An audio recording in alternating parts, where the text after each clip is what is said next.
लपंडाव मालिकेच्या पुढील काही येणाऱ्या भागांचे अपडेट जाणून घेऊया आपल्या आजच्या या व्हिडिओमध्ये। चला तर मग प्रेक्षकांनो सुरुवात करूया आपल्या व्हिडिओला। तर आता आपण इथे पाहणार आहोत की कशा पद्धतीने आता सखी आणि कान्हा दोघंही एकमेकांना कळत नकळत मिस करत असणार, पण शेवटी एकमेकांबरोबर बोलणं मात्र त्यांचं होत नसणार। खऱ्या प्रेमाची जाणीव ह्याच कालावधीत त्यांना होणार। आता नेमकं काय कसं घडतं हे सगळं जाणून घेऊया आपल्या या व्हिडिओमध्ये। तर सध्या आपण पाहतोय की मानी कान्हाला घरी आणलेलं असतो आणि आता मा कान्हाला सांगतात, कान्हा काहीही झालं तरी तू सखीबरोबर बोलणार नाही आहेस म्हणजे नाही। मी सांगते तर तुला माझं ऐकावंच लागेल आणि जर तू त्या सखीबरोबर बोललास तर तू माझं मेलेलं तोंड पाहशील, तुला माझी शपथ आहे। आता मा हे असं काहीतरी विचित्र बोलल्यामुळे कान्हा सखीला भेटायला जाऊ सुद्धा शकत नसतो, पण आता त्याने स्वतःला खोलीत डांबून घेतलेलं असतं, कोंडून घेतलेलं असतं आणि त्या दरम्यान तो सखीला खूप जास्त मिस करत असतो। त्याला सखीची आठवण पावलोपावली येत असते। सखी त्याच्या जवळ आलेला प्रसंग, सखी त्याच्यासाठी वेगवेगळ्या गोष्टी करत असलेले ते सुंदर क्षण, त्याच्यामुळे तिला झालेला त्रास, तिला झालेली सर्दी, ते सगळं त्याला आठवत असतं। तो म्हणत असतो, सखीला माझ्यामुळे आजपर्यंत खूपदा त्रास झाला, पण तरीही सखीने कधीच मला बोलून दाखवलं नाही। प्रत्येक वेळी तिने हेच सांगितलं की इट्स ओके कान्हा, प्रेमात एवढं होतं, माझ्यावर प्रेम होतं म्हणून प्रत्येक वेळी सगळं सहन करत गेली, कधीच काहीच बोलत नव्हती, शांत राहत होती आणि मीच तिची प्रेमामध्ये एवढी मोठी फसवणूक केली। सखी आय नो, सध्या तू खूप दुखावली गेली आहेस माझ्यामुळे, मला तुला समजवायचं आहे, तुला भेटायचं आहे गं, तुझ्याशी खूप बोलायचं आहे, पण काय करू, माने इथे अडवून ठेवलं आहे मला, त्यामुळे नाही येत आहे मला। आय नो तुला खूप त्रास होतोय, पण काय करू, माझ्या हातात काही नाही आहे। मी देवाकडे हीच प्रार्थना करतोय की तुला कमी त्रास हो। आणि मग तो साईबाबांजवळ हात जोडतो आणि म्हणत असतो, बाबा मी तर सखीजवळ पोहोचू शकत नाही आहे, पण माझी आणि सखीची दोघांचीही तुमच्यावरती अपार श्रद्धा आहे, त्यामुळे मी तुमच्याकडे प्रार्थना करतोय, तुम्ही काहीतरी चमत्कार घडवा आणि सखीपर्यंत माझ्या मनातल्या भावना पोहोचवा। तिला त्रास देण्याचा माझा हेतू नव्हता, तिला दुखवावं अशी माझी इच्छा नव्हती। कळत नकळत मी सुद्धा हळूहळू तिच्यामध्ये इन्वॉल्व होत गेलो आहे। माझंसुद्धा तिच्यावर खूप प्रेम आहे बाबा, पण फक्त मी बोलू शकत नाही आहे, कारण माननी मला तशी शपथ घातली आहे आणि मी मानच्या विरोधात नाही जाऊ शकत आहे सध्या तरी। तर दुसऱ्या बाजूला आता सखीने सुद्धा स्वतःला कान्हाने ज्याप्रमाणे कोंडून घेतलेलं असतं तसंच कोंडून घेतलेलं असतं आणि आता तिलासुद्धा कान्हाबरोबर घालवलेले त्यांच्या लग्नाआधीचे, लग्नानंतरचे बरेच काही प्रसंग आठवतात। ते दोघंजण चाळीत राहायला गेले होते, तेव्हा त्यांनी चाळकरांना एकत्र भरून दिलेलं पाणी, एकत्र धुतलेले कपडे, एकत्र केलेला स्वयंपाक, उडवलेल्या पतंगा, सगळं सखीला सुद्धा आठवत असतं। आणि मग हे सगळं आठवून सखी म्हणत असते, याचा अर्थ एवढे दिवस मी कान्हावरती खरं प्रेम करत होते आणि कान्हा मात्र माझी फसवणूक करत होता। काय मिळालं हे सगळं करून त्याला? मला कळलं कसं नाही की एवढे दिवस ज्या माणसाला मी माझा नवरा म्हणून त्याच्यावर नितांत प्रेम करते, तो माझ्याजवळ कधीच येत नाही आहे, कारण त्याच्या मनात मी त्याची बायको नाही तर फक्त एक प्यादं होते। मीच मूर्ख आहे। मी असं म्हणत ती आरशामध्ये जाऊन तिच्या गळ्यातलं मंगळसूत्र तिच्या नजरेस पडतं आणि आता ते मंगळसूत्र दिसल्यावर सखी त्या मंगळसूत्रावरून हात फिरवते आणि तिला त्यांच्या लग्नाचा प्रसंग आठवतो। मग त्याच आरशासमोर तिला त्यांच्या लग्नाआधी कान्हा कसे तिचे सगळे हट्ट पुरवायचा ते सुद्धा आठवतं। ती रात्री 2 वाजता मला आईस्क्रीम खायची म्हणाली तर कान्हा तिला आईस्क्रीम खायला घेऊन जायचा। सरकारांपासून नेहमीच तिचं रक्षण करायचा, सरकारांना कधीच तो तिच्यावरती हात उगारू नाही द्यायचा। हे सगळं सखीला आठवतं। मग सखी म्हणत असते, कान्हा तू माझी काळजी तर खूप करायचास, मग तरी माझ्याबरोबर इतका वाईट का वागलास? तर दुसऱ्या बाजूला आता सखीला आणि कान्हाला जर एकमेकांपासून कायमचं दूर करायचं असेल तर एकमेव पर्याय आहे, तो म्हणजे कान्हाचं लग्न। आणि आता कान्हाचं लग्न लावायचं असं मानी ठरवलेलं असतं आणि त्यासाठी आता मानी मुलगी बघायला सुद्धा घेतलेली असते। आता तिथे विचार करत असतात की कबीरच्या आयुष्यात कोणीतरी अशी मुलगी यायला हवी जी सखीपेक्षा सर्वच गोष्टींमध्ये पारंगत असेल, बेस्ट असेल, जी कान्हाला म्हणजेच कबीरला सखीचा तर विसर पाडेलच, पण त्याचबरोबर कबीर किर्लोस्करमधला कान्हा महाडिकसुद्धा कायमचा संपवून टाकेल. जिला बघता क्षणी कबीर पूर्णपणे तिच्या प्रेमात हरवला पाहिजे.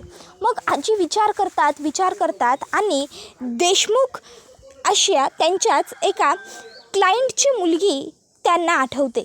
देशमुख हे त्यांचे खूप वर्षांपासून बिझनेसमध्ये चांगले मित्र असतात आणि त्यांची मुलगी ही नुकतीच लंडनवरून परत आलेली असते, ते सुद्धा बिझनेस मॅनेजमेंटचं शिक्षण पूर्ण करून. मग विचार करतात, कबीरसाठी हिच्या इतकी उत्तम मुलगी मला कुठेच मिळणार नाही. आजी आता त्यांच्या त्या मित्रांबरोबर म्हणजेच देशमुखांबरोबर चर्चा करतात आणि त्यांना आपल्या घरी आपल्या मुलीला घेऊन यायला सांगतात. आणि आता ते जेव्हा त्यांच्या मुलीबरोबर तिकडे घरी येतात तेव्हा आजी त्यांना सांगत असते की आमचा कबीर खूप हुशार आहे, खूप गुणी आहे, तुमच्या मुलीला अगदी सुखात ठेवेल, तुमच्या मुलीला अगदी म्हणजे राणीसारखं सांभाळेल. आणि तुम्हाला तर माहिती आहेच, किर्लोस्कर ग्रुप ऑफ इंडस्ट्री इतकी मोठी आहे की तुमच्या मुलीचं शिक्षणही वाया जाणार नाही. स्वतःच्याच व्यवसायामध्ये जर तिने हातभार लावला तर आणखीनच उलट चांगलं होईल.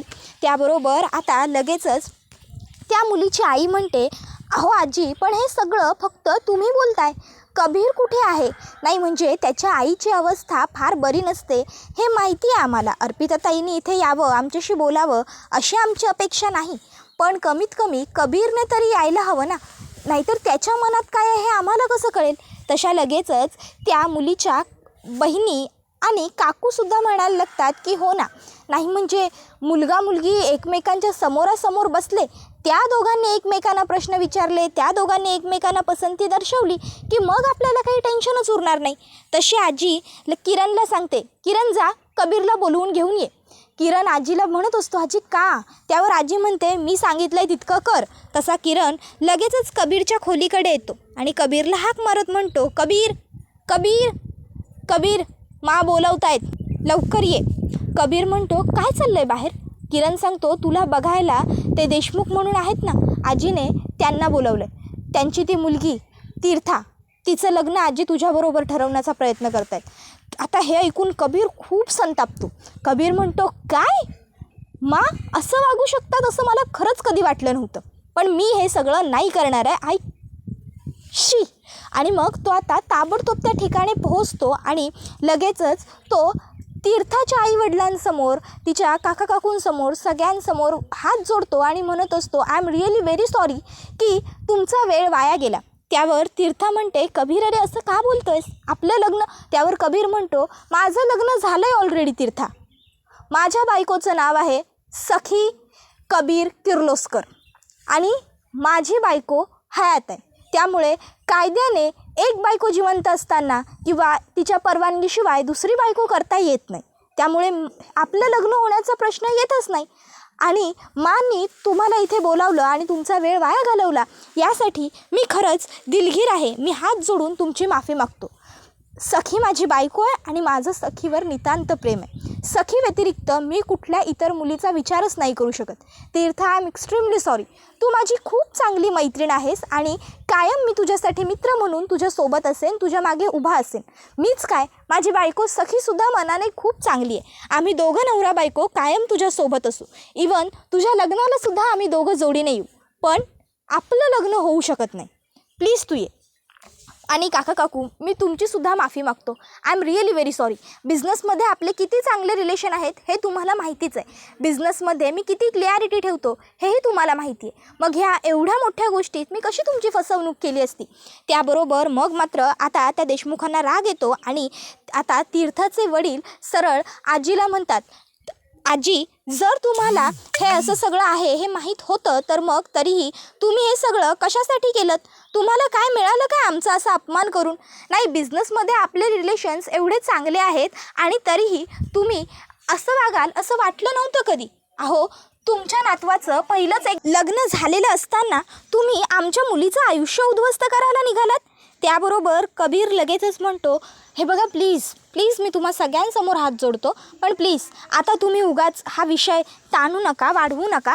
प्लीज तुम्ही सगळ्यांनी या, please. I humbly requesting to you all. त्याबरोबर ती लोक तिकडनं जातात. आता आजी चांगलीच तोंडावरती पडलेली असते आणि कबीरसुद्धा आता आजीला चांगलं सुनावतो. तो म्हणत असतो, आजी तुझी हिंमत कशी झाली, तू मला न विचारता हे असं काहीतरी ठरवलंस. हे बघ, तू म्हटलीस म्हणून मी सखीला भेटायला सुद्धा गेलेलो नाही आहे, पण तुम्ही आता हे असं करणार आहात मा? अहो काय मिळतं आहे तुम्हाला हे सगळं करून? तुम्ही माझं लग्न लावून देण्याचा जरी प्रयत्न केलात ना, तरी मी सखी व्यतिरिक्त इतर कुठल्याही मुलीचा विचार करू शकत नाही. माझी बायको सखी होती, आहे आणि कायम सखीच असणार आहे. सखी कबीर किर्लोस्कर, आणि यामध्ये काहीही बदल होणार नाही आहे. समजलं तुम्हाला? तुम्ही मला तुमची शपथ दिलीत आणि तुम्ही भावनांचा खेळ केलात. तुम्ही मला इमोशनली ब्लॅकमेल केलं आहेत मा, म्हणून इतका वेळ मी माझ्या बायकोला भेटायला जाण्यापासून थांबलो आहे. पण जर तुम्ही असं काहीतरी करणार असाल ना, तर मी सगळं विसरून जाईन आणि परत सखीकडे निघून जाईन. तिला किती त्रास होत असेल ना, याची चांगली कल्पना आहे मला. पण फक्त तुमचा शब्द मोडायचा नाही आहे ना, म्हणून मी इथे थांबलो आहे. सखीला माझी खूप गरज आहे सध्या मा, पण तरीही मी इथे थांबलो आहे फक्त तुमच्यासाठी, तुमच्या शब्दासाठी. आणि हे एवढं सगळं असूनही तुम्ही या अशा वागताय, इतक्या विचित्र. त्याबरोबर दुसऱ्या बाजूला इकडे सखीसुद्धा एकटी बसलेली असते आणि ती म्हणत असते, काना काय मिळालं रे तुला मला फसवून? नाही, मी मूर्ख आहे, मीच मूर्ख. मी तुझ्यावर विश्वास ठेवला. खरं तर काय झालं ना, माझ्या बाबतीत मला कधी प्रेमच मिळालं नव्हतं ना, त्यामुळे तुझा थोडासा चांगुलपणा मला प्रेम वाटू लागलं होतं आणि मी मूर्खासारखं तुझ्यावर नितांत प्रेम करत गेले. पण काना तू फसवणूक नको करायला हवी होतीस रे माझी. काय मिळालं रे तुला हे सगळं करून? का तोडलंस माझा?